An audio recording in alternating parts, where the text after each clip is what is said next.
असं आहे की ज्या पद्धतीचं वातावरण आज देशामध्ये आहे, जगामध्ये आहे, ज्या पद्धतीचा द्वेष वाढलाय धर्माच्या नावाने, जातीच्या नावाने, भाषेच्या नावाने, प्रांताच्या नावाने, अशा काळामध्ये 350 वर्षापूर्वी ज्या पद्धतीचं रयतेचं समान न्यायावर आधारित महिला दाक्षिणात्य असलेलं, महिलांना सुरक्षा देणारं, शेतकऱ्यांचं भलं चिंतणारं जे राज्य होतं, तेच तत्व जे आहे ते पुन्हा निर्माण करण्याची गरज आहे. आज जो काही कार्यक्रम झाला, मला वाटतं प्रत्येकजण इथून एक भूमिका घेऊन गेला असेल की जातीपातीपेक्षा मानवता मोठी आहे, धर्मापेक्षा माणूस महत्वाचा आहे, प्रेम महत्वाचं आहे आणि द्वेष यांनी कोणीच काही मिळू शकलं नाही.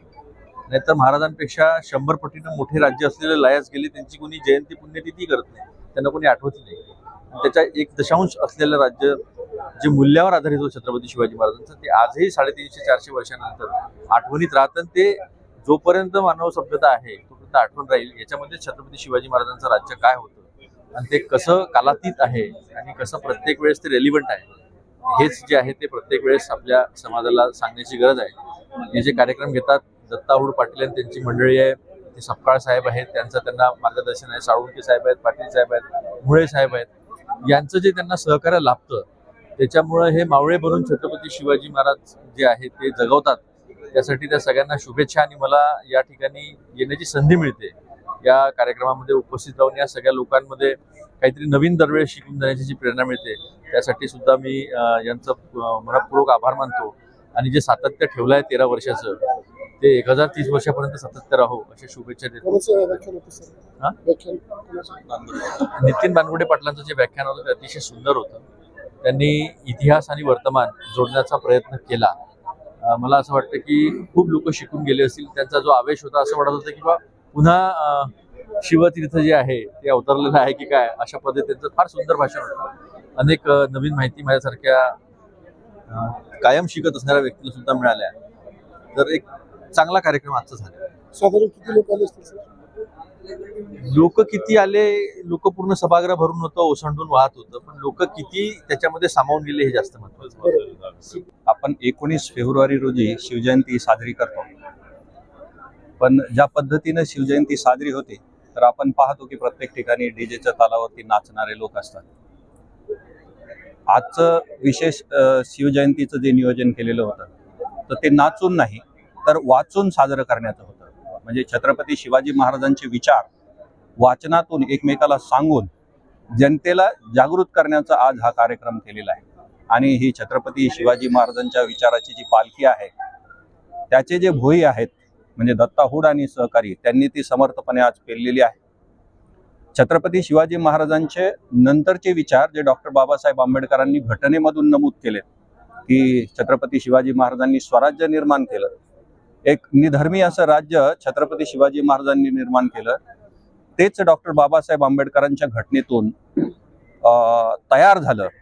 तर त्याच घटनेला कुठलाही तडा न जाता सर्व धर्म समभाव अशी जनता निर्माण करण्याची आज काळाची गरज आहे. प्रत्येक गोष्टीकडे आपण जर बघितलं, प्रत्येक घटनेकडे बघितलं तर त्याला जातीचा किंवा धर्माचा कुठेतरी एक वेगळा कंगोरा दिसतो. ते सगळं टाळून आपल्याला एक निधर्मी असं राज्य निर्माण करायचं आणि आजच्या कार्यक्रमाचं खऱ्या अर्थाने नियोजन तेच होतं.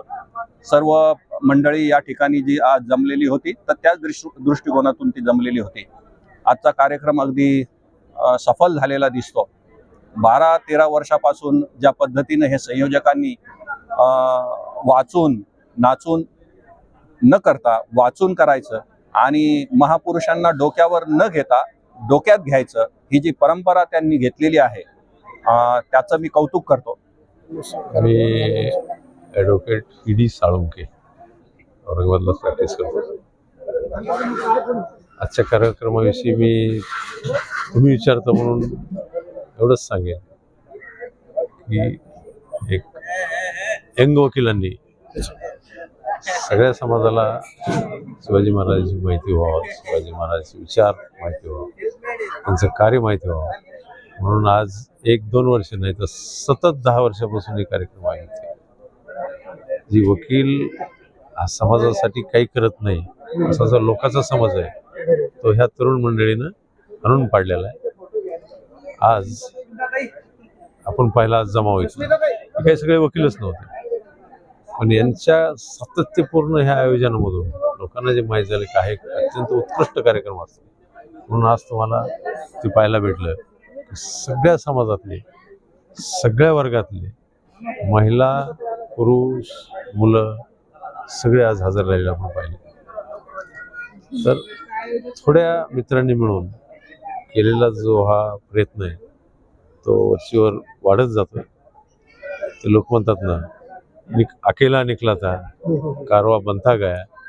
छोट्या छोट्या हॉल कमी पडायले म्हणून आज हा मोठा केला.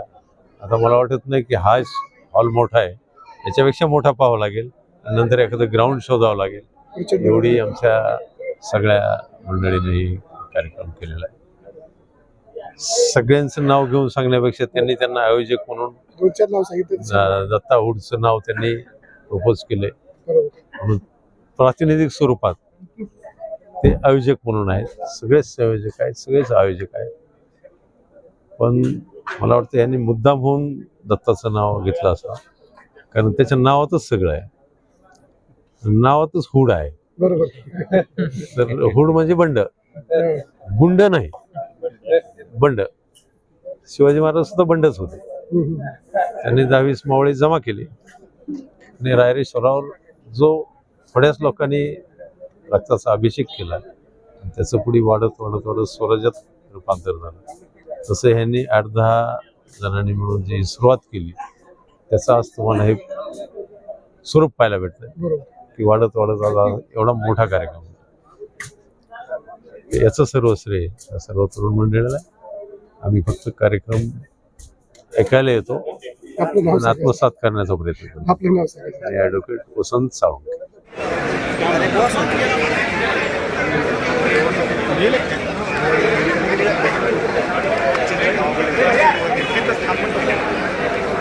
कार्यक्रमाचे आयोजक आणि संयोजक या सर्वांचे पुनश्च एकदा आभार.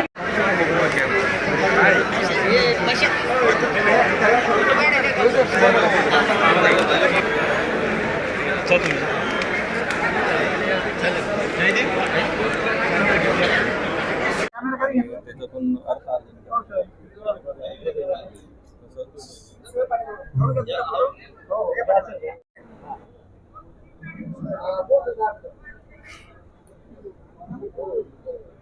नितीन बानगुडे पाटील यांचे मी आभार व्यक्त करतो की त्यांनी आमच्या एका शब्दावर आपण इथं आलात आणि असं अनमोल असं आम्हाला मार्गदर्शन केलं, त्याबद्दल साहेब तुमचे मानावे तितके आभार. आम्ही या छत्रपती संभाजीनगर मार्फत तुमचे आभार व्यक्त करतो.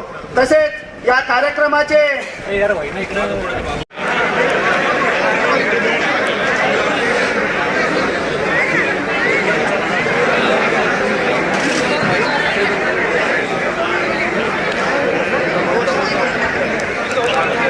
Subscribe now and press the bell icon. Never miss an update.